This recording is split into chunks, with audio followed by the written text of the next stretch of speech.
الصلاة والسلام عليك يا رسول الله، الصلاة والسلام عليك يا حبيب الله۔ محترم بزرگوں اور دوستوں، میرے بھائیوں، میرے عزیزوں اور میرے بزرگوں، بالخصوص وابستگان خانقاہ محمدی، اس زمانے کے اندر میں اللہ تبارک و تعالیٰ کے انعامات میں بڑا یہ انعام ہے کہ آپ حضرات کو وہ رخ اور وہ ماحول ملا ہے کہ جس ماحول کو، جس راستے کو، جس روح کو اختیار کرنے کا حکم اللہ تعالیٰ نے قرآن مجید کے اندر میں دیا ہے۔ تم سے اور مجھ سے اگر ہمیں اپنے آپ سے سوال کر لیں، دنیا کے کسی انسان سے بھی اگر انسان ہو تو اگر اسے سوال کرے تو وہ انسان تو باعتبار انسان کے یہ جواب ضرور دے گا کہ تم کس کو راضی کرنا چاہتے ہو۔ تو حقیقی انسان جو ہوگا تو اس راضی ہونے کو پائے گا اور اس راضی ہونے کو چاہے گا کہ جس کے مقابلے میں ساری رضا اور ساری چاہتیں پھیکی اور مدھم ہوگی اور ختم ہونے والی ہوگی۔ اس دنیا میں سب سے بڑی نعمت خالق کائنات کی چاہت ہے اور اس کا راضی ہونا ہے۔ کسی بندے سے اللہ تبارک و تعالیٰ راضی ہو جائے، اس سے بڑی کوئی دولت نہیں ہے۔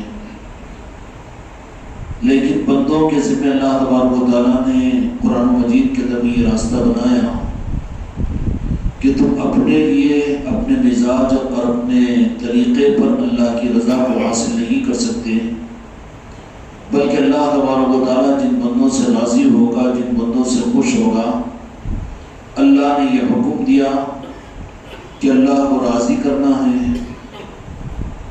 تو عام انسانوں کے اعتبار سے تو کسی بندے کو بندے سے راضی کرنے کا مطلب یہ ہوگا کہ بیوی کو آپ کہو کہ شوہر کو راضی کرو، شوہر کی خوب خدمت کرو اور شوہر کی منشا کو پورا کرو۔ اسی طریقے سے اولاد کو آپ یہی کہیں گے کہ اگر باپ کو خوش کرنا ہو، باپ کو راضی کرنا ہو تو اس کی خدمت کرو، اس کی منشا کو پوری کرو، تمہارا باپ تم سے راضی ہو جائے گا۔ اسی طریقے سے میرے دوستوں، پیر کو خوش کرنا ہے، پیر کو راضی کرنا ہے تو یہی مسئلہ آئے گا کہ منشا کو پوری کرو، تابعداری کرو، اس کی ناگواری سے بچو، اس کی ناراضگی سے بچو تو وہ راضی ہو جائے گا۔ تو راضی ہونے کا فارمولہ اس اسباب کی دنیا میں یہ ہے کہ جس کو راضی کرنا ہے وہ سامنے ہو اور اس کی اطاعت کی جائے، اس کو راضی کیا جائے۔ لیکن اللہ نے قرآن مجید کے اندر میں تو فرمایا کہ میرے بندو تم مجھے راضی کرو، میں تم سے راضی ہوتا ہوں۔ اب سوال یہ ہے کہ رب کو راضی کرنا ہے، رب اپنے بندوں سے راضی ہوتا ہے۔ یقیناً حق ہے، یہ عقیدہ ہے ہمارا کہ بندہ رب کو راضی کر بھی سکتا ہے اور رب بھی اپنے بندوں سے راضی ہوتا ہے۔ ناممکن چیز نہیں ہے بلکہ یقینی چیز ہے کہ بندہ اللہ کو راضی کرے، اور دوسرا مقام اعلیٰ یہ ہے کہ اللہ اس بندے سے راضی ہو جائے، جبکہ اللہ تبارک و تعالیٰ کو یہ بندہ دیکھ نہیں سکتا اور رب العالمین اپنے دیکھنے کا، قدرت دیکھنے کا اختیار بندے کو عطا نہیں کیا۔ لیکن یہاں پر دنیا کا فارمولہ یہ ہے کہ یہاں پر راضی کرنے کے لیے دیکھنا پڑتا ہے، اطاعت کرنی پڑتی ہے، منشا کو جانچنا پڑتا ہے، مطلب کو معلوم کرنا پڑتا ہے۔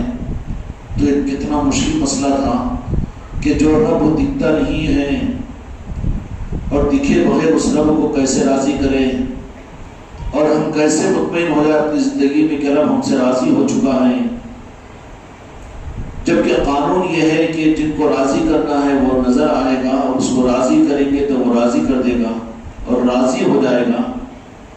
بیوی شوہر کو راضی کرے تو بیوی یقیناً یہ محسوس کرے گی کہ میرا شوہر مجھ سے راضی ہے۔ اولاد اگر باپ کو راضی کرے تو اولاد یہ سمجھے گی کہ یقیناً میرا باپ مجھ سے راضی ہے۔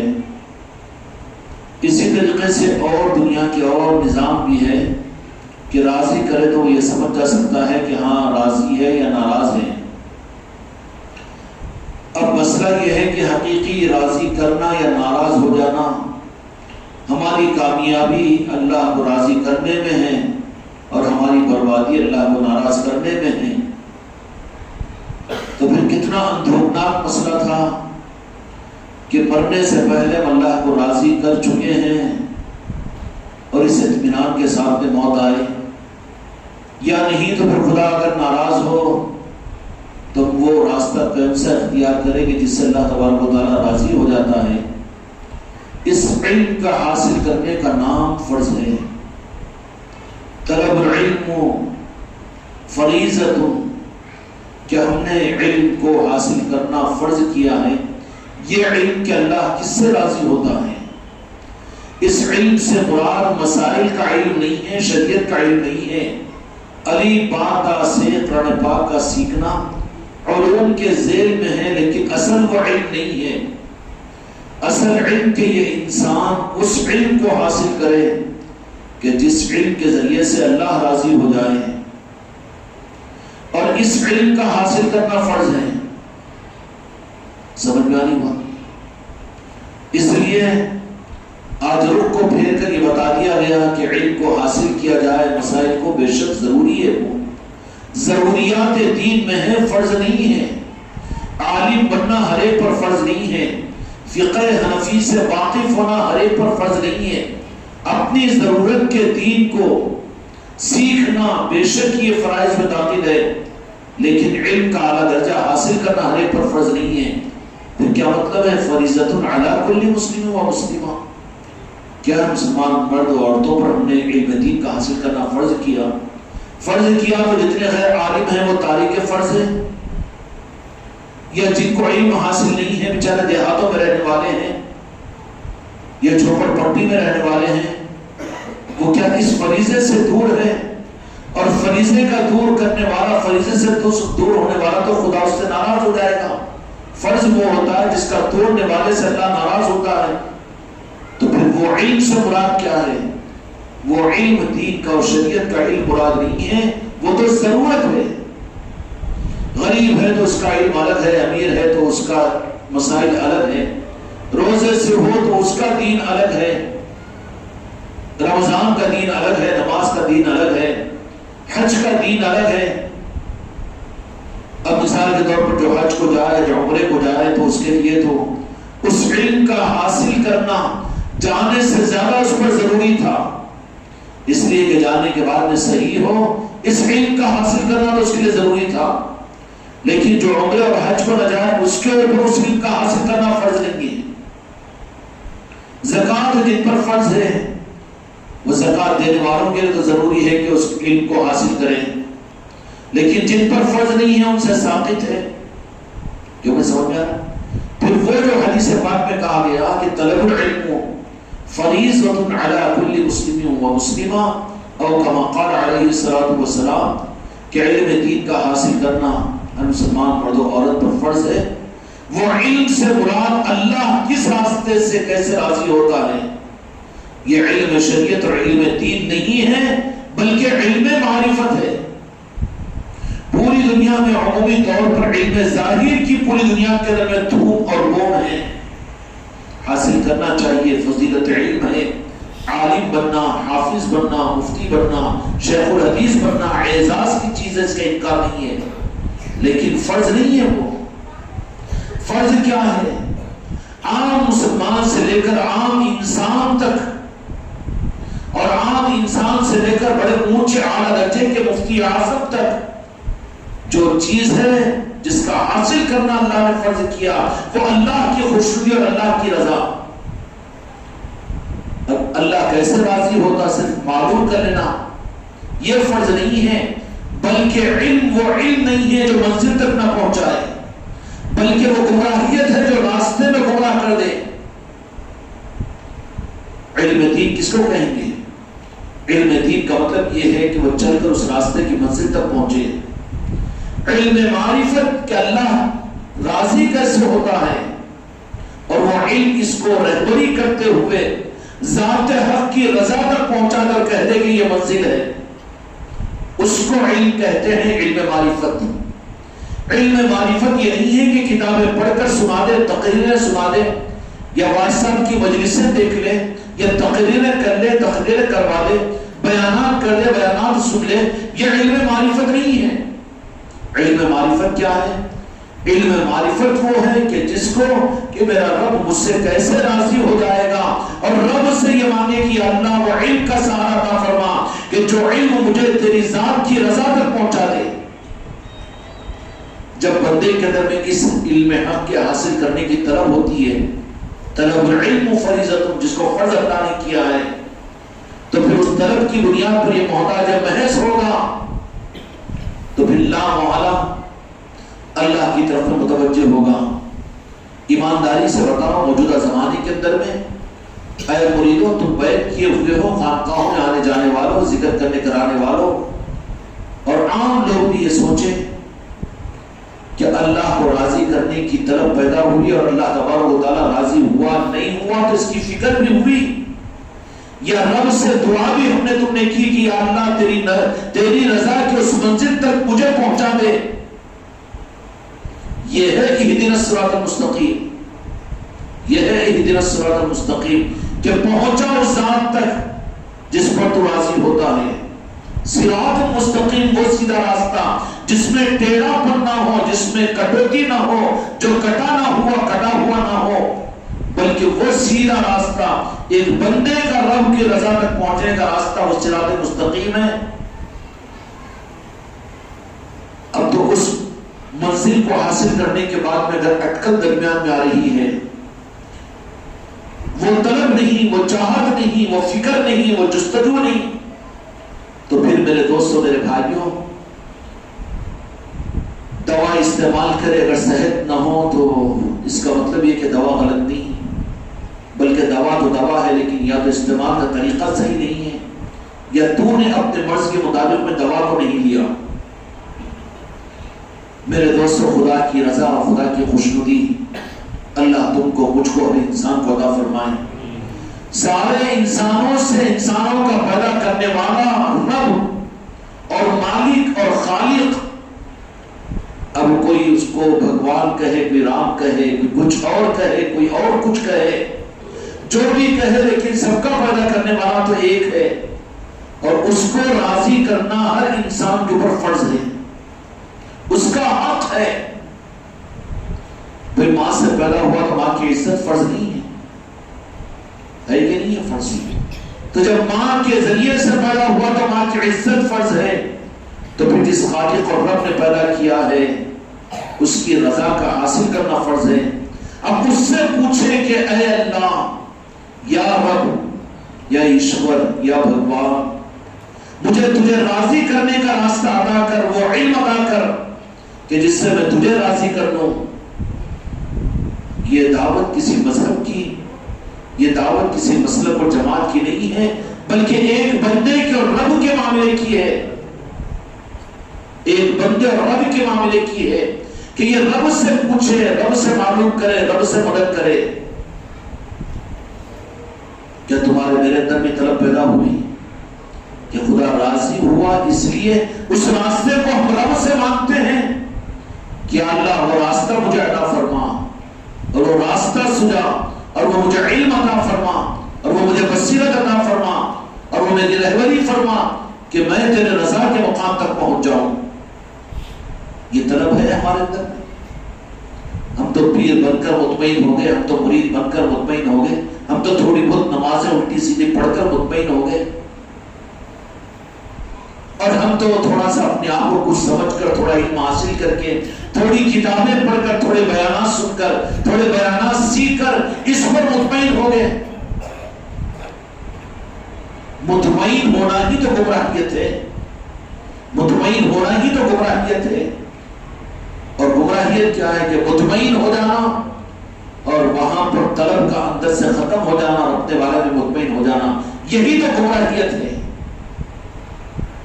بالمقابل اس کے اندر میں چاہت، اندر میں طلب، ہر لمحے اللہ کو راضی کرنے کا جذبہ، اور ہر لمحے اپنے دل کا رخ رب کی طرف میں رکھنا، اس کے لیے عبادات، اس کے لیے عمل، اس کے لیے روزے، اس کے لیے زکوٰۃ، اس کے لیے حج، اس کے لیے سب کچھ، اس کے لیے ذکر و تلاوت کہ یا اللہ تو مجھ سے راضی ہو جا۔ تو پھر جب بندہ اللہ کو راضی کرنے کی نیت کے ساتھ میں اللہ کے حوالے ہوتا ہے تو اللہ تبارک و تعالیٰ راست زمین پر اتر کر یہ نہیں کہتا کہ میں تیرا رب ہوں تو میرا بندہ ہے. پھر کیا کہتا ہے اللہ تبارک و تعالیٰ؟ اس کے دل کو اس کے رضا کے نظام اور اس کے راضی ہونے کے راستے پر ڈال دیتا ہے. یہدی بہ کثیرا یضل بہ کثیرا قل هذه سبیلی ادعو الی اللہ علی بصیرۃ انا ومن اتبعنی والذین جاہدوا فینا لنہدینہم سبلنا.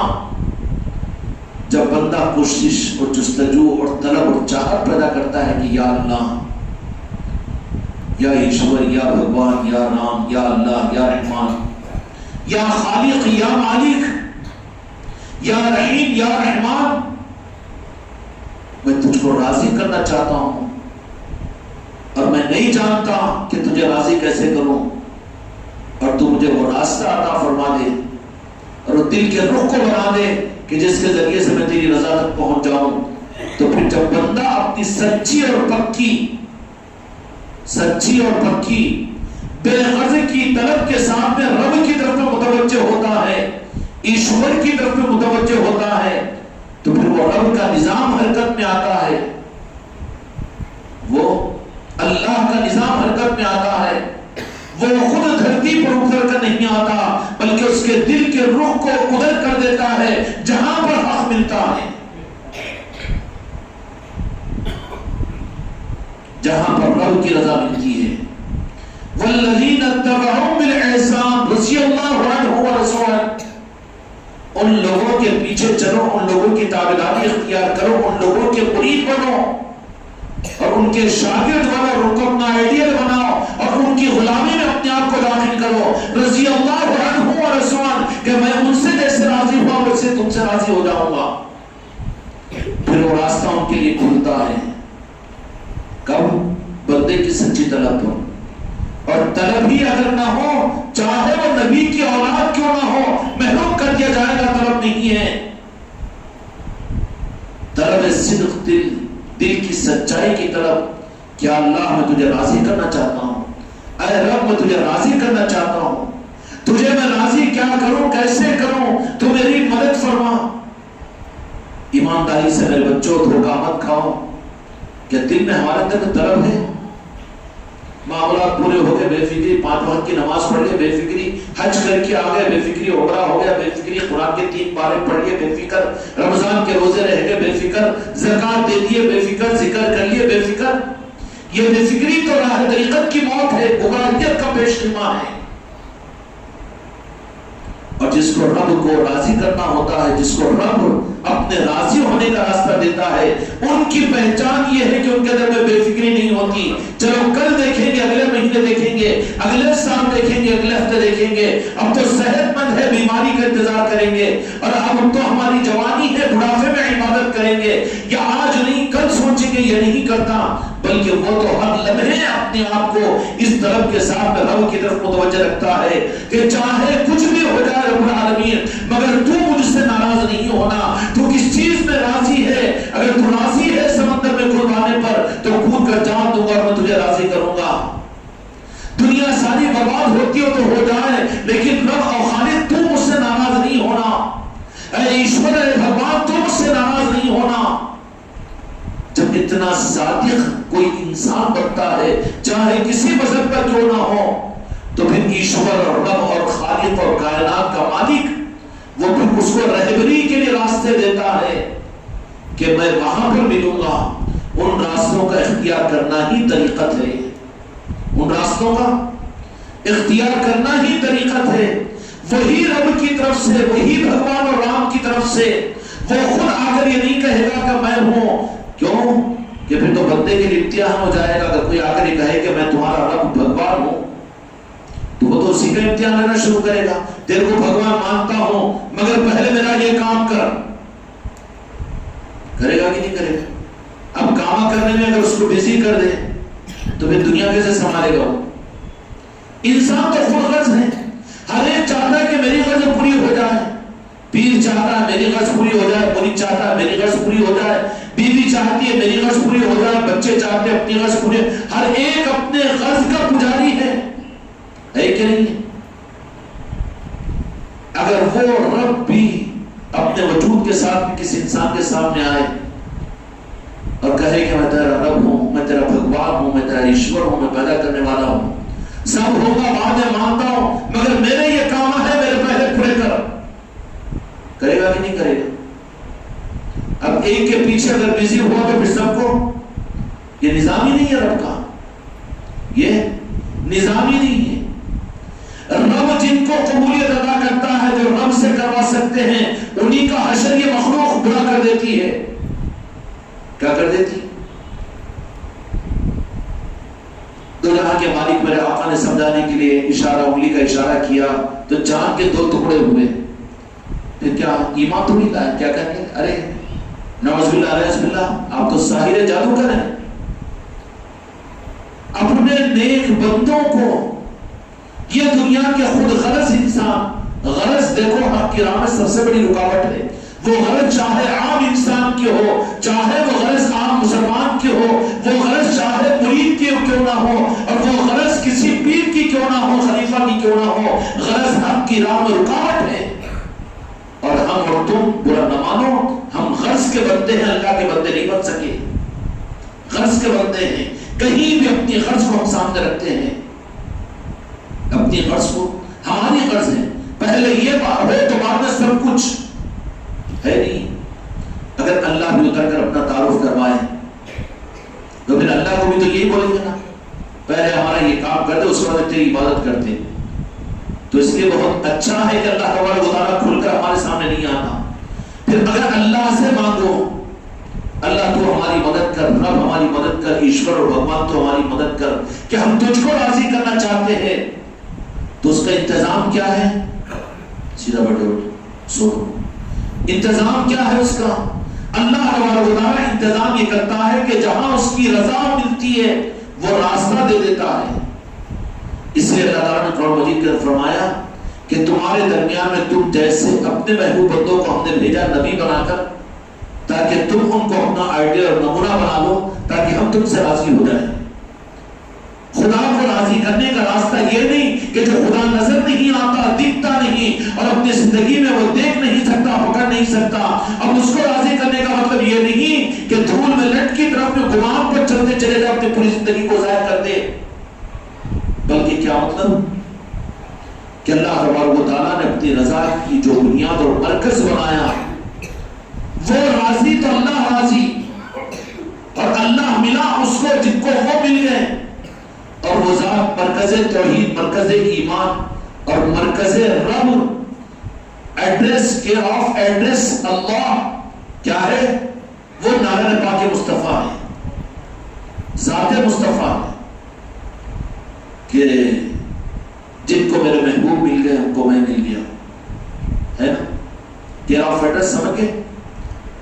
اب اتنی بڑی بات عقیدے کے خلاف بول دینے کہتے نہیں، عقیدے کا بیڈ ہی تیرا یہ ہے، لا الہ الا اللہ محمد رسول اللہ رجسٹری میں موجود ہے، رب نے کر لیا، رب نے ساتھ رکھا، تو جدا کیوں کر رہا ہے؟ جو رب کو بنا کر مصطفیٰ سے جدا کرتے ہیں، خدا کی قسم وہ صدیق ہے، وہ کافر ہے، وہ گمراہ ہے، اور وہ زمین کا بدترین انسان ہے وہ جو میرے مصطفیٰ کو رب کی ذات سے کاٹے، رب کو بتا کر میرے مصطفیٰ کی عظمت سے دور کرے، گمراہیت کے اعلیٰ درجے پر ہے وہ۔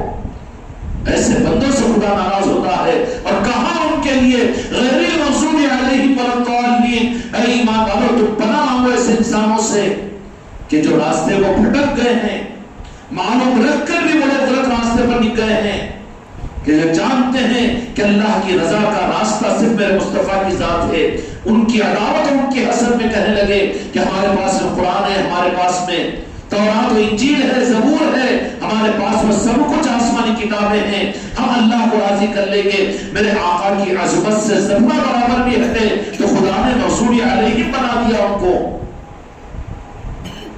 سمجھو آگے اللہ تبارک و تعالیٰ نے تو اپنی رضا کے لیے جو مرکز کو قائم کیا میرے آقا کی ذات ہے، یا رسول اللہ حق کی پہچان میں عطا فرما دیجیے۔ اب رب کی رضا مانگے، دل مطمئن نہیں ہوگا، لیکن مصطفیٰ کی رضا ماننا تو آسان ہے نا۔ اس لیے اہل طریقت اور پیری مریدی کا نظام، اولیاء کاملین کا نظام انسانیت کے لیے سب سے زیادہ رحمت کا صرف مسلمانوں کے لیے نہیں، ہر انسان کے لیے ہوتا ہے۔ جیسے اللہ ساری مخلوق کا، سارے بندوں کا خالق اور رب ہے، ویسے ہی اہل اللہ اور اولیاء ساری انسانیت کے لیے ہمدرد ہوتے ہیں۔ کیا ہوتے ہیں؟ ہمدرد ہوتے ہیں، اور انسان کے غمخوار ہوتے ہیں۔ ان کے سینے میں، دل میں ہر انسان کا درد و فکر رہتا ہے۔ ان کے پاس سے بھید بھاؤ نہیں ہوتا کہ یہ مذہب کا، یہ قوم کا، یہ جماعت کا، یہ مسلک کا نہیں۔ ان کے دل تو بالکل صاف ہوتے ہیں، آئینے کی طرح سے ہوتے ہیں۔ آئینہ اس کی خاصیت کیا ہے کہ جو بھی جائے گا اس کے سامنے اس کا چہرہ بتا دے گا۔ یا آئینے کے اوپر لیبل لگائیں گے کہ گوروں کا چہرہ بتاؤ، کالوں کا نہ بتاؤ، یہ نہیں ہوگا۔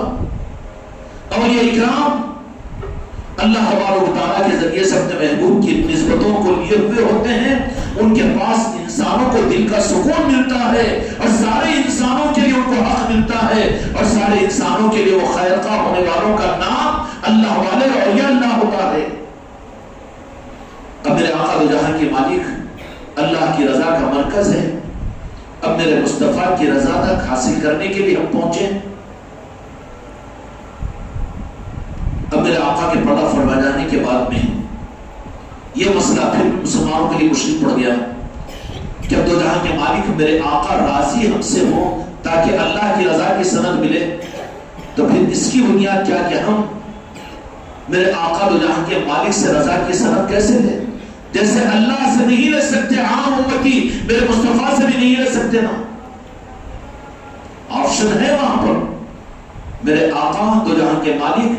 کیوں کہ رب نے میرے آقا کو یہ تصرفات عطا فرمایا کہ بخاری اور مسلم کی حدیث پاک کے مطابق میں کہ جو انسان قبر میں جائے گا تو سب سے پہلے میرے مصطفیٰ کا دیدار اس کو ہوگا۔ کون تقول فی ھذا الرجل محمد صلی اللہ علیہ وسلم، یہ بخاری شریف کی حدیث ہے۔ کیا بتایا جائے گا؟ اور عجیب معاملہ ہے رب کا بھی۔ اللہ نے کہا کہ خود کو بتانا، خود کو ظاہر کرنا چاہا تو میں نے میرے محبوب کو دنیا میں ظاہر کیا، اپنے محبوب کی تخلیق فرمائی، محبوب کو بتا دیا، اور پوری دنیا بھی اللہ تبارک و تعالیٰ نے محبوب ہی کی محبت میں دنیا کے نظام کو چلایا۔ ہر جگہ ذرے ذرے میں اگر کسی کا پتہ ملے گا تو وہ میرے مصطفیٰ کا پتہ ملے گا۔ لولاک لما خلقت الافلاک، کہ کائنات کے ذرے کو میں پیدا نہیں کرتا اگر میرے محبوب کو پیدا کرنا نہ ہوتا۔ تو جتنے انسان، جتنی ہریالی، جتنے پرندے، جتنے درندے جو پیدا ہوئے ہیں، وجوہ کائنات میرے آقا کی ذات ہے، محمد رسول اللہ صلی اللہ علیہ وسلم کی ذات ہے۔ سمجھ میں آگئی بات؟ اب سوال یہ رہا کہ آپ ظاہری زندگی قدر میں اعلان نبوت کے بعد 23 سال اس دنیا میں ظاہر رہے اور آپ اس دنیا سے پردہ فرما گئے۔ اب لازمی بات ہے ہندوستان والوں قدر میں ظاہری وجود کے اعتبار سے تو جہاں کے مالک ہندوستان اور حیدرآباد میں تو تشریف نہیں لائے، ہندوستان کو نہیں بلکہ میرے آقا نے تو کسی ملک کا بھی سفر نہیں فرمایا ظاہری طور پر آپ کے حیات مبارکہ کے اندر میں۔ خدا نے یہ رخی نہیں، اس لیے کہ اللہ کی قدرت، اللہ کے تصرف، اللہ کی طاقت اور اللہ تبارک و تعالیٰ کے اختیارات کا مظہر اللہ نہیں بلکہ میرے مصطفیٰ کی ذات ہے۔ کیا ہے میرے آقا کی ذات؟ مظہر کائنات ہے، مظہر کے خالق کائنات ہے، رب کی پہچان میرے مصطفیٰ کی ذات ہے۔ تو پھر پوری دنیا کا ظاہری سفر نہیں، کسی ملک میں آپ تشریف نہیں لے گئے، کسی ملک میں آپ تشریف نہیں لے گئے، ہندوستان تو دور کی بات ہے۔ ہاں حضرت آدم علیہ السلام کو یہاں پر پیدا کیا گیا، آدم جو ہے نا وہ ہمارے ہندوستان میں پیدا ہوئے، اس لیے ہندوستان کی سرزمین ہمارے لیے عظمت کی چیز ہے، اور اس کی عظمت کو باقی رکھنے کے لیے اولیاء بغداد سے نکل کر ہندوستان آئے، سمرقند سے نکل کر ہندوستان آئے۔ کیوں کہ یہاں پر نور مصطفیٰ، نور محمدی سیدنا آدم کی صورت میں سب سے پہلے ہندوستان میں آیا۔ ہندوستان قابل تعظیم اور عظمت ہے، فرمانے کہ نور مصطفی کا ظہور سب سے پہلے ہندوستان کی سرزمین پر ہوا. ہندوستان قابل تعظیم ہے، قابل عظمت ہے یہ، اس لیے کہ نور محمدی کی جلوہ گری سب سے پہلے ہندوستان میں ہوئی ہے. یہی وجہ تھی کہ انبیاء تو انبیاء بلکہ اولیاء بھی اپنے اپنے ملکوں سے نکل کر، راجن شاہ ولی ہے سمرقند سے نکل کر یہاں پر آئے، حضرت یوسفین ہے ایران سے نکل کر یہاں پر آئے، اور کہاں کہاں سے اولیاء پوری دنیا سے نکل کر کدھر چلے؟ ہندوستان کی طرف. کیا وجہ تھی؟ اس لیے کہ وہ سرزمین منور سرزمین ہے کہ پوری روئے زمین کے اوپر سب سے زیادہ مقدس اس معنی میں کہ سب سے پہلے نور مصطفیٰ کا جلوہ اس زمین پر پڑا ہے. مقدس سرزمین ہے یہ. اس لیے اسلام کی تعلیم یہ ہے کہ اپنے ملک سے محبت کرو. ملک سے نفرت والا مسلمان نہیں ہو سکتا، مسلمان نہیں ہو سکتا. اس ملک سے محبت اس لیے کہ رب نے بنایا میرے مصطفیٰ کے لیے بنایا، تو ساری کائنات میرے مصطفیٰ کے لیے بنائی. اب مصطفیٰ کی رضا، اس کا ایڈریس ہم کو کیسے ملے؟ تو جہاں کے مالک ہم سے راضی ہے، وہ تو صحابہ تھے جو میرے آقا کے سامنے ہوتے رات و دن، راضی ہے ناراض ہے پتہ چل جاتا. اب ہم 1500 سال کے بعد میں یہاں پر پیدا ہوئے. اب یہ ہے کہ ہمارے آقا ہم سے راضی ہے یا رضا کے راستے پر ہے. یہ میرے آقا کی رضا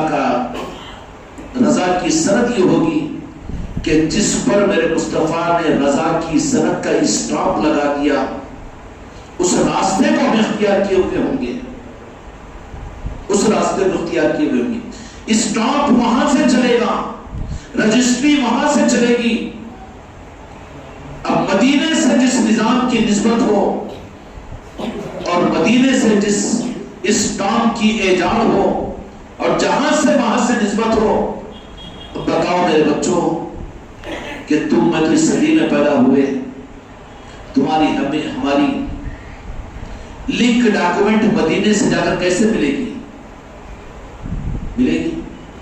کہاں کے پیدا ہوئے؟ ہندوستان کے پیدا ہوئے، کبھی مدینے کو نہیں گئے. تو پھر اب یہ سند اٹیسٹڈ کہ ہم سے اللہ راضی ہے اور ہم سے مصطفیٰ بھی راضی ہے. اب اس سند کے لینے کے لیے ہمارے لیے راستہ کیا ہے؟ صدا لگا یا رسول اللہ، ہم کو وہ سند عطا کیجئے کہ آپ ہم سے راضی ہو. تو پھر دو جہاں کے مالک اس کو میرے آقا خود آ کر، یہ اختیار ہے میرے آقا کو، وہ کسی کو بھی اپنا دیدار ادا کر سکتے ہیں اور کسی کو بھی مشافہ بھی مل سکتے ہیں. پوری کائنات اللہ تعالیٰ نے بنا کر میرے مصطفیٰ کو دیتی ہے. مالک کائنات ہے میرے مصطفیٰ، مالک ہیں وہ، ان کو کسی کے پوچھنے کسی کی اجازت کی ضرورت نہیں. ذرے ذرے میں جلوہ نمائی ہے میرے مصطفیٰ کی. بنایا ہی جن کے لیے ہے، کیا خدا نعوذ باللہ ایسا کہ بنایا میرے مصطفیٰ کے لیے، اس نے پھر اپنے اختیار میں لے لیا. اب جو یہ کہتے ہیں نا اللہ ہی کرتا کر کے تو پیدا کرا، مگر حوالے کس کے کر دیا؟ کس کے حوالے کر دیا؟ آقا کے حوالے کیا نا. مالک کس کو بنایا؟ جہاں رجسٹری ہو جائے، جہاں مالک بنا دیا جائے تو اس پر اختیار نہیں چلتا. تو رب خالق کائنات ہے. جنت بنایا، جہنم بنایا، زمین بنایا، آسمان بنایا، کائنات بنایا. اور بنانے کے بعد نے کہا کہ میرے محبوب مجھے اس سے مطلب نہیں تھا. No interested I am talking for God. اللہ نے کہا کہ مجھے کوئی انٹرسٹ نہیں تھا، بلکہ بنایا کس کے لیے؟ میرے محبوب میں نے تمہارے لیے، لولاک لما خلقت الافلاک، تمہارے لیے بنایا. اور یہ نہیں بنایا نہیں، مالک تم کو میں نے بنا دیا. جنت بھی تمہارے لیے، جہنم بھی تمہارے لیے، زمین بھی تمہارے لیے، آسمان بھی تمہارے لیے. زمین کا ایک ایک ذرہ اور ہوا کا ایک ایک جھونکا میرے مصطفیٰ میں نے تمہارے لیے. اور جنت بھی اس لیے کہ میں تمہارے ہی لیے بنایا ہوں. مالک بنا دیا رب. تو اب وہ جنت کو لینا ہے تو خالق کی طرف میں جانا صحیح ہے یا مالک کی طرف میں؟ کائنات کا ذرہ ذرے کا مالک تو میرے مصطفیٰ کو بنا دیا. جنت کس کی ہے؟ نہر و فرات کس کی ہے؟ اور کائنات کس کی ہے؟ ساتوں زمین کس کے؟ ساتوں آسمان کس کے؟ کس کے ہیں؟ رب نے بنایا، خالق ہے اللہ کو صرف یہ کافی ہے. مالک کس کو بنا دیا؟ میرے مصطفیٰ کو بنا دیا. کس کی ہے کائنات؟ میرے مصطفیٰ کی ہے. اب ہم تو بھکاری ہیں. سمجھا رہا ہوں میں، یہ معاملہ سمجھنے کے لیے ہے، عقیدہ نہیں. عقیدت تو رب ہے، خدا کی قسم لا الہ الا اللہ، نہیں ہے کوئی معبود سوائے اللہ کے. اور پھر وہ مالک اور رب نے کہہ دیا کہ میری پہچان میرے مصطفیٰ کی ذات ہے. محمد رسول اللہ، رسول تھے نہیں رسول ہے، دے دیا تھا نہیں انہی کا ہے. تو فارمولہ پھر صحیح ہوا کہ جنت لینا ہے تو جاؤ اللہ سے مانگو، اللہ سے مانگو. اللہ میں کیا بولے گا؟ پہنچ کے جنت تو دے، میری تھوڑی ہے مالک تو وہاں جاؤ. کیسا الٹا پلٹنا پڑے گا؟ الٹا پلٹا بولو تو گھٹنے ٹوٹ جائیں گے اس کے پلٹ کے گرنے میں.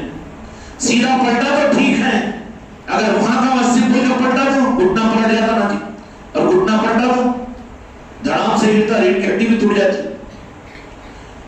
اور شیطان سے بھی یہی غلطی ہوئی. میرے مصطفیٰ کی عظمت اور تعظیم کا اظہار رب نے کیا، کہا کہ سجدہ کرو، تو کہا کہ اللہ تیری عبادت کرتا ہوں، تیرے کو سجدہ کرتا ہوں. تو ایسا پلٹایا کہ گھٹنا پلٹ گیا. جتنا مقرب تھا نا اتنا مردود بن گیا، جتنا جنت کے ہواؤں میں رہتا تھا اتنا شیطان بن گیا. اب ایک ہی گھٹنا پلٹا گیا، ہم بھی پلٹ لگنا نہیں. ہمارے لیے آسان راستہ تو کیا ہے؟ جن کو مالک بنا دیا. شرافت یہی ہے نا میرے بھائیوں، کائنات میرے مصطفیٰ کو اللہ تعالیٰ نے خالق رب کی ذات ضرور ہے لیکن مالی ہے. دنیا لو، دین لو، جو کچھ بھی لو، مصطفیٰ کی چوکھٹ سے لو، مصطفیٰ کی چوکھٹ سے لو. اس لیے امت کے لیے، دین و دنیا کے لینے کے لیے اللہ نے بڑی احتیاط کے ساتھ میں توسط اور وسیلہ رکھ کے اپنے محبوب کا. حتیٰ کہ نماز بھی رب کی قبول کروانا ہے تو بھی تمہیں تحیات میں درود پڑھنا پڑے گا، صلاۃ و سلام پڑھنا پڑے گا. اس کے بغیر تمہاری نماز میں قابل قبول نہیں. چاہے وہ امام حرم کیوں نہ پڑھاتا ہو اور چاہے مکہ مسجد میں امام کیوں نہ پڑھاتا ہو، لیکن ان کی نماز کی قبولیت کے لیے بھی شرط ہے کہ میرے محبوب کو درمیان میں لاؤ، کے توسط سے میں تمہاری نماز قبول کروں گا. حق ہے یہ. نعرہ پاک مصطفیٰ. اللہ تعالیٰ ہم کو، اگر کسی کو یہ دولت گھر بٹھائے اپنے گھر کی خانقاہ محمدی میں یا اپنے شہروں میں خانقاہ محمدی میں یا بزرگوں کی چوکھٹ سے، اولیاء کے آستانوں سے یا سلسلوں سے، پیری مریدی سے اگر یہ دولت مل رہی ہے تو کتنا سستا سودا ہے. نہیں ہے سستا سودا. اب وہاں پر اگر کوئی ایسا بڑا کھوچر آ گیا، نہیں بولے پھر وہ توسل کہیں کو، وسیلہ کہیں کو، وہ بھی تو اللہ سے کیے تھے نا. اللہ ہی نعوذ باللہ کو پیدا کرا تھا. تجھے حق نہیں ہے.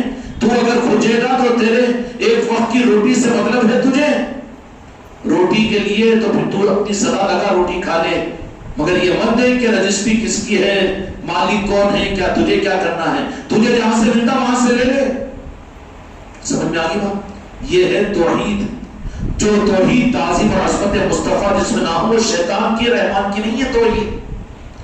اس لیے میرے بچوں، رب کی ذات نے میرے مصطفیٰ کو اپنی رضا کی چوکھٹ بنا دی کہ جو میرے محبوب تم سے راضی ہو، مجھ سے راضی. اب ہمارے لیے مشکل تھی اور قیامت تک انسانوں کے لیے مشکل تھی. یا مصطفیٰ پاک، اے مدینے کے مکی، اے گنبد خضرا کے رہنے والوں، یا رسول اللہ آپ ہم سے راضی ہو اور آپ کو ہم راضی کریں، اس کے لیے کچھ آسانیاں عطا کیجیے نا. تو جیسا خدا رحیم ہے نا، صرف خدا ہی رحیم نہیں ہے بلکہ اپنے محبوب کو بھی امت کے لیے رحیم فرمایا. خدا رحیم، میرے مصطفیٰ کو عبد الرحیم نہیں بول سکتے بلکہ قرآن کی آیت کے خلاف ہو جائے گا. وَأَنِتُمْ حَرِيصٌ عَزِيزٌ عَلَيْهِ بِالْمُؤْمِنِينَ رَءُوفٌ رَحِيمٌ. قرآن مجید نے فرمایا میرے محبوب کے بارے میں، میرے آقا کے بارے میں کہ تم ایمانداروں کے اوپر بڑے مہربان، رؤوف الرحیم ہیں.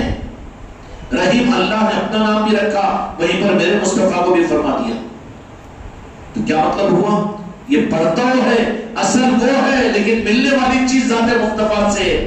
صحابہ کرام رضی اللہ عنہم کا یہ عقیدہ تھا کہ وہ دین و دنیا کو لیتے تھے، راست نہیں لیتے تھے بلکہ تعالیٰ نے پاک مصطفیٰ کے ذریعے. خدا نے خود راست و قرآن نہیں دیا تو پھر میرے دوست بغیر مصطفیٰ کے قرآن نہیں ملا امت کو، تو بغیر مصطفیٰ کے تم کو مجھ کو جنت اور ہدایت ملے گی. کتنی بڑی گمراہیت ہے جو میرے آقا کو نظر انداز کر کے توحید کے نام پر اور اسلام کے نام پر رب کی طرف تو بھیجے لیکن میرے آقا سے رخ کو موڑے. بے ادب اور گستاخ بنا دے، خدا اس امت کی پوری امت کی حفاظت فرمائے سے فتنوں سے۔ اب میرے آقا کی بارگاہ میں عرض کریں کہ یا رسول اللہ آپ کو راضی کرنے کے صحابہ کرام رضوان اللہ تعالی اجمعین کا عقیدہ وہ بھی توسل اور وسیلے کو قرآن و مجید کے اندر میں آیتیں ہیں کہ میرے محبوب ایمان والوں سے کہہ دیجئے کہ ان سے اگر ان کے مفہوم عرض کر رہا ہوں قرآن پاک کی آیت کا کہ ان سے ایسی کچھ چوک ہو جائے جس سے میں ناراض ہو جاؤں تو وہ تمہاری بارگاہ میں آئیں اور آپ سے معافی مانگے۔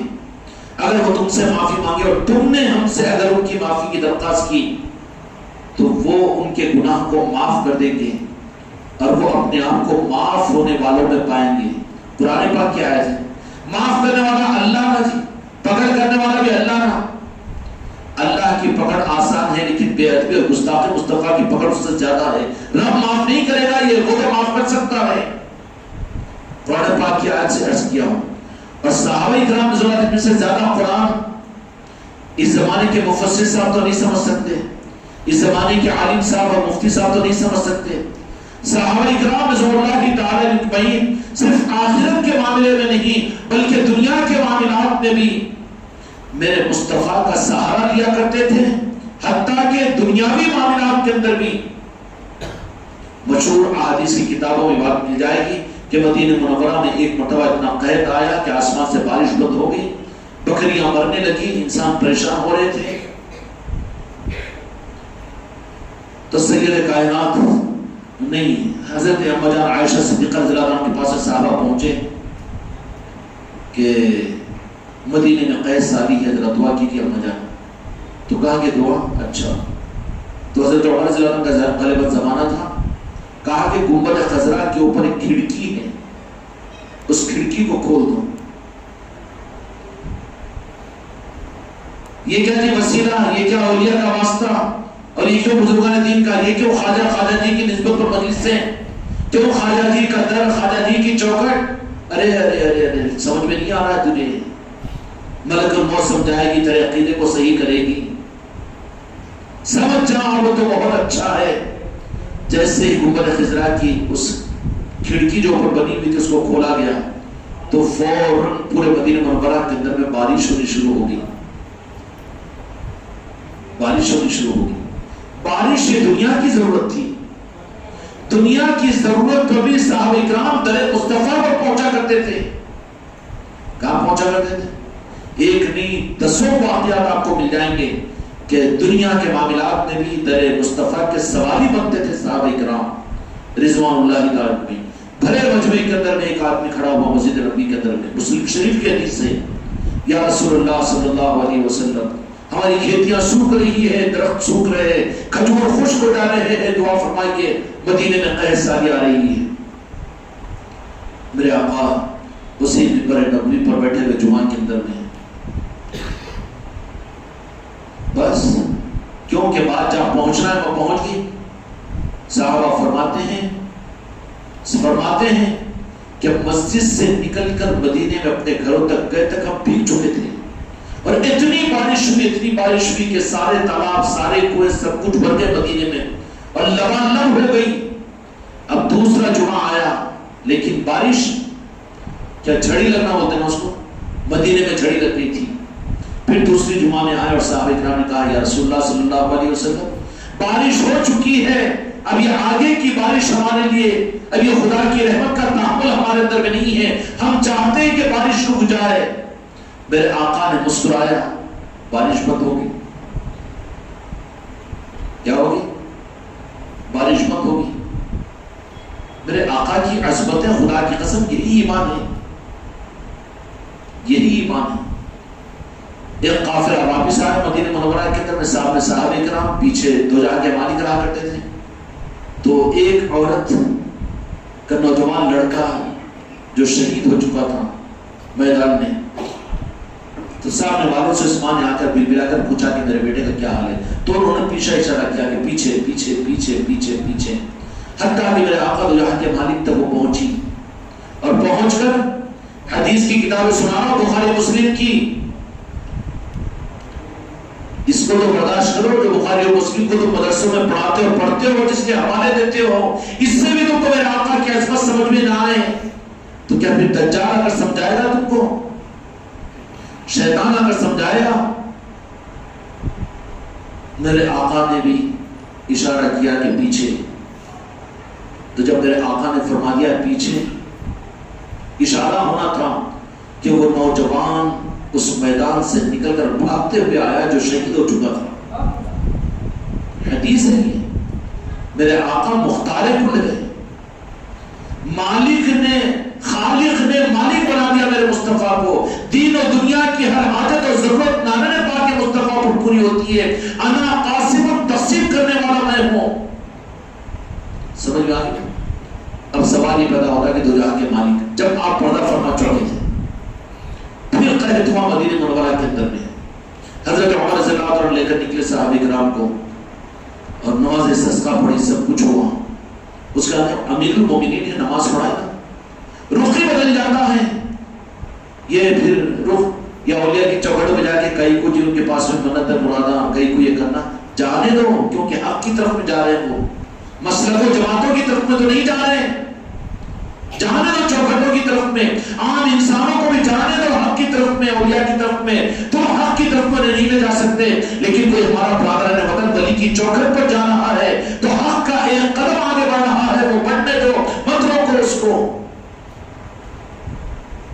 مدینہ منورہ کے اندر میں حضرت عمر فاروق رضی اللہ عنہ، اب امیر المومنین کے بڑے مولانا، بڑے علامہ، امام صاحب، جو ان کا اچھا مولانا دعائیں کرے تو دعا کے بارے میں اچھے لوگوں سے دعا کراتے تھے۔ حضرت عمر رضی اللہ عنہ امیر المومنین ہیں، آپ کو کسی اور واسطے وسیلے کی کوئی ضرورت تھی؟ حضرت امیر المومنین عمر بن الخطاب رضی اللہ عنہ نے نماز استسقا پڑھی اور دعا کا وقت آیا تو اپنے مصلی سے اٹھے اور حضرت عبداللہ ابن عباس رضی اللہ عنہ کو کھینچا اور آگے بڑھایا اور بڑھا کر کہا کہ یا اللہ، ہم کو کوئی پریشانی ہوتی تو تیرے محبوب ہمارے درمیان میں تھے، ہم ان کے نام پاک کو پڑھ کر اپنے دنیا کے حاجات کو مانگ لیتے، لیکن وہ پردہ فرما چکے ہیں، یہ تیرے محبوب کے چہیتے چچیرے بھائی ہیں اور یہ عبداللہ ابن عباس رضی اللہ عنہ ہیں، یہ عمل والے ہیں، وہ علم والے ہیں، اس لیے تو ان کے توسل سے ان کی دعا پر ہمیں بارش عطا فرما۔ توسل اور وسیلہ حضرت عمر رضی اللہ عنہ نے اختیار کیا اور کس کو سامنے رکھا؟ تو جہاں کے مالک کے جو قریب تھے، قرابت دار تھے، ان کو سامنے رکھا۔ کیوں؟ کہ وہ کام جو ذات مصطفیٰ سے امت کے لیے مسائل کے حل کے لیے تھا، ان کی آل سے بھی ہوتا ہے۔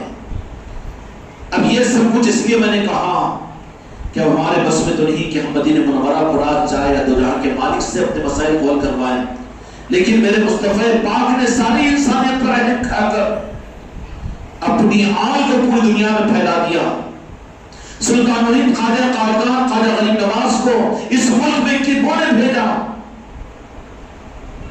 کیا حکومت کرنے کو آئے تھے، ملک لوٹنے کے لیے؟ نعوذ باللہ علیہ باللہ، یا اس ملک والوں کو جنت دینے کے لیے، اس ملک کو جنت بنانے کے لیے آئے تھے؟ اور بھیجنے والے کون ہیں؟ دو جہاں کے مالک میرے آقا کہ جاؤ معین الدین، ہندوستان سے ہم کو محبت ہے، وہاں پر جا کر سارے انسانوں کا محبت کا پیغام دو اور سارے انسانوں کی پریشانیوں کو رب کی بارگاہ ہمارے خیراتوں میں رحمت کی تقسیم کرو۔ اپنی خیرات کی چوکھٹ بنا کر خواجہ خواجگاہ کو اس ملک میں بھیج دیا۔ اگر اجمیر شریف کی چوکھٹ کی عظمت کو اگر معلوم ہو جائے نا تو پھر اب تو عرس شریف شروع ہو گیا۔ ہمارے بچوں نے کہا وہاں پر جو موجود ہیں کہ ابھی دل دھرنے کو جگہ نہیں ہے اجمیر شریف میں۔ اگر معلوم ہو جائے عصمت، ایک مرتبہ ہی چوکھٹ پر حاضر ہو جانا نجات کے لیے کافی ہو سکتا ہے رب کی بارگاہ کے اندر میں۔ اس لیے ارادہ اور نیت کرو کہ اللہ تعالیٰ ہمیں بار بار وہ چوکھٹ کی حاضری کی توفیق عطا فرمائے۔ کون سی چوکھٹ ہے؟ خواجہ خواجگان کی۔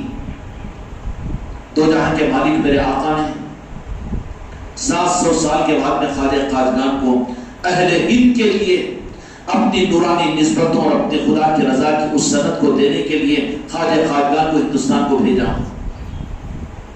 اگر ہم اللہ تبارک و تعالیٰ سے اگر ہدایت مانگیں گے نا تو یقین کے ساتھ میں، عقیدے کے ساتھ میں کہتے ہیں کہ اللہ جو مسلک دے گا، جو جماعت دے گا، وہ اہل سنت والجماعت اولیاء ہماری جماعت دے گا۔ یہ سب ادھر بیر ہے، بازو بازو کی چیزیں ہیں۔ اور اسی جو مدینے سے چلی ہے، جو میرے آقا کے عشق اور محبت کی ہے، جس میں اولیاء ہے، جس میں آل رسول ہے، آل علی اور آل علی ہے، وہی نسبت ادا کرے گا۔ اور اہل سنت والجماعت بھی کوئی جماعت کا نام نہیں ہے۔ دکان لگانے والے زبردستی کی جماعت بنا رہے تو اس کو الگ چیز ہے اپنے مفادات اور غرض کے لیے، لیکن کیا ہے اہل سنت والجماعت کا صرف خلاصہ یہ ہے کہ ایک آقا ہو، یہ امتی ہو، درمیان میں کوئی چیز نہ ہو۔ کیا ہو؟ آقا کی محبت میں آخری سانس لینے کا جذبہ ہو۔ یہ ہے اہل سنت والجماعت، یہ ہے سنیت۔ سنیت یہ نہیں کہ نام سنیت کا لے اور جلیبی مٹھائی فاتحہ درود بس اسی کے اوپر چل رہی ہے، یہ نہیں ہے یہ چیز، بلکہ یہ کہ سانسوں میں میرے آقا کی محبت بھری ہوئی ہو اور آقا کے ان رحمتوں کے نظام کو ساری انسانیت کے لیے تقسیم کرنے والے بنے ہوں اور اپنی زندگی کو، اپنی سانسوں کو میرے آقا کی منشا پر قربان کرنے والے ہوں۔ جان کیا چیز ہے، آباد کیا چیز ہے، بلکہ اپنی جان کو بھی میرے آقا کے قدموں پر قربان کرنے کا جذبہ جن کے دلوں کے اندر میں ہوگا، یہ سنیت ہے۔ تو یہ روح دے کر خواجہ خواجگان کو اس ملک میں بھیجا 700 سال کے بعد، میرے آقا کے پردہ فرمانے کے بعد۔ اب 811واں عرس شریف چل رہا ہے یہ رجب کا۔ اب سوال یہ پیدا ہوتا ہے کہ عادل آباد والوں کے لیے خدا کی رضا کے حق کا نظام کیا ہے؟ کان کھول کر سن لو اے ہندوستان کے رہنے والے انسانوں، اگر تم خدا کی رضا کو چاہتے ہو، خدا سے اگر مانگو تو خدا تم کو لائے گا اور پہنچائے گا غریب نواز کی چوکھٹ اور ان کے نظام پر۔ اس لیے جن کے اندر بھی جو بظاہر اولیاء کی مخالفت کرنے والے ہوتے ہیں، چاہے وہ دارالعلوم دیوبند کے ہو، ندوہ کے ہو، سہارنپور کے ہو، لیکن ان لوگوں میں کہ بڑے اگر اللہ سے ہدایت کو مانگتے ہیں، اللہ تبارک و تعالیٰ سے حق کو مانگتے ہیں نا، تو پھر ان کو بھی ہم نے غریب نواز کی چوکھٹ پر دیکھا ہے کہ پہنچنا پڑتا ہے وہاں پر، کیونکہ یہ رب کی طرف سے بھیجے جاتے ہیں کہ ہم تم کو حق دیں، تو حق کا راستہ تو معین الدین کا راستہ ہے۔ مدینے والوں کا نور ملے گا ہندوستان میں تو تم کو تمہاری مسلک اور جماعتوں سے، تمہارے مدرسوں، تمہاری مسجدوں سے نہیں، تمہاری خانقاہوں سے نہیں، بلکہ چوکھٹ غریب نواز سے ملے گا۔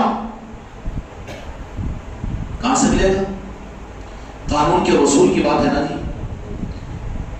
پانی تو ہر بورنگ میں ہر جگہ مل جائے گا، ہر ندی میں مل جائے گا، ہر کنویں میں مل جائے گا، لیکن پیٹرول اگر ہونا ہے، گاڑی اگر چلانا ہے تو پھر پیٹرول پمپ پر جانا پڑے گا۔ اب کوئی وہاں پر یہ فارمولا فٹ کرے، پانی بھی زمین سے نکلتا، بور ڈالے وہ تو پانی نکل جاتا، ویسے پیٹرول کے واسطے بور ڈالتا ہوں میں، نکل جائے، نکلے گا وہ نہیں۔ پیٹرول لایا جائے گا، ڈمپ کیا جائے گا پیٹرول پمپ پر، اور وہاں سے بھکاری بن کر تجھے لائن میں کھڑے ہو کر لینا پڑے گا۔ دین اور شریعت کے نظام تو مل جائیں گے تم کو علم میں اور کتابوں میں، لوگوں کے ذریعے سے، اور تم کو مسلک اور جماعتوں کے اندر میں، لیکن نسبتیں ملے گی تو غریب نواز کی چوکھٹ سے ملے گی۔ پیٹرول اگر لینا ہو تو جڑنا پڑے گا غریب نواز کی چوکھٹ سے، ان کے نظاموں سے، اس کے بغیر تمہیں وہ پیٹرول نہیں مل سکتا۔